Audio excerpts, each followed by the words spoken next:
আমাদের এই প্রকাশ্য শত্রু জৈবিক বাসনার কারণে দেখো মানুষ বিবেকহীন হয়ে যাচ্ছে, বিবেকহীন।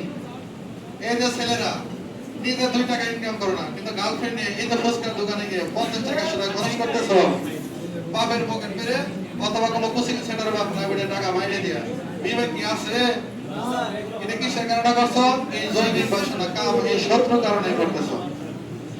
এই কাম জৈবিক বাসনার কারণে তোমরা টিভি নিউজে খবর দেখতেছ না, 2 সন্তানের কারণে ঘর থেকে পরকীয়া করে পালিয়ে গেছে, নিজের সন্তানকে হত্যা করে পরকীয়া প্রেমিকের সাথে পালিয়ে গেছে। এরকম ঘটনা কি শুনছ? এটা কোন শত্রুর কারণে?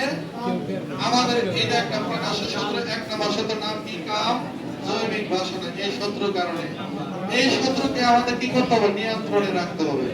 আছে এই শত্রু সবার মাঝে। এই শত্রু কি আছে না? এটা কি দমন করা যাবে না? দমন করলে তো আমার মানুষ থাকবো না, থার্ড জেন্ডার হয়ে যাবো। কি করতে হবে? নিয়ন্ত্রণে রাখতে হবে। প্রকাশ করা যাবে না সব জায়গায়। সব জায়গায় সবকিছু প্রকাশ করা যায়?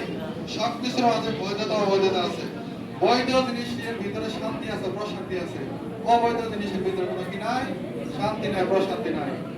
তাহলে এই 1 নম্বর শত্রু মনে থাকবে। পিছনে রিয়া বলে তো 6টা শত্রু আমি নাম বলবো আজকে। 1 নম্বর শত্রুর নাম কি বলছি? কাম। কাম কাম কাম। 1 নম্বর শত্রু কি শয়তান বলছি? না স্যার, কাম। শয়তানের 6টা বৈশিষ্ট্য, এর মধ্যে 1 নম্বর হলো কি? কাম। তার মানে কি? জৈবিক বাসনা। এটা আমাদের মাঝে আছে, কি করতে হবে? নিয়ন্ত্রণে রাখতে হবে। মনে থাকবে 1 নম্বরটা? নাম্বার 2, 2 নাম্বার যদি কারো মনে থাকে, 2 নাম্বার নাম হলো ক্রোধ, রাগ। এটা কি আমাদের মাঝে আছে? যার মাঝে রাগ নাই ও তো মানুষই না, নাকি? মানুষ মানে কি আছে? রাগ আছে। এই রাগের মাথায় মানুষ যে কাজ করে, যে সিদ্ধান্ত নেয়, এই সিদ্ধান্তটা ভুল হয়। তো আমাদের রাগ আছে, রাগকে কি করতে হবে? নিয়ন্ত্রণ করতে হবে। আমাদের প্রিয় নবী হযরত মুহাম্মদ সাল্লাল্লাহু আলাইহি ওয়াসাল্লাম বলেছেন, তোমার যদি রাগ ওঠে, এই রাগকে নিয়ন্ত্রণ করার জন্য কি করো? দাঁড়িয়ে থাকলে বসে পড়ো, বসে থাকলে শুয়ে পড়ো। এত সুন্দর নির্দেশনা আছে, এই নির্দেশনাকে আমরা মানি। আরো ভাই, রাগ কি আছে আপনার?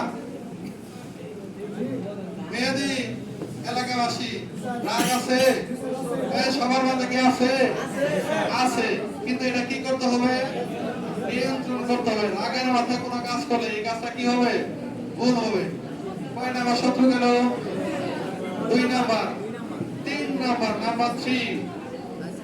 3 নাম্বার শত্রুর নাম হলো লোভ। কি? এই লোভ আমাদের সবার মাঝে আছে, বিশেষ করে আমার মাঝে আছে।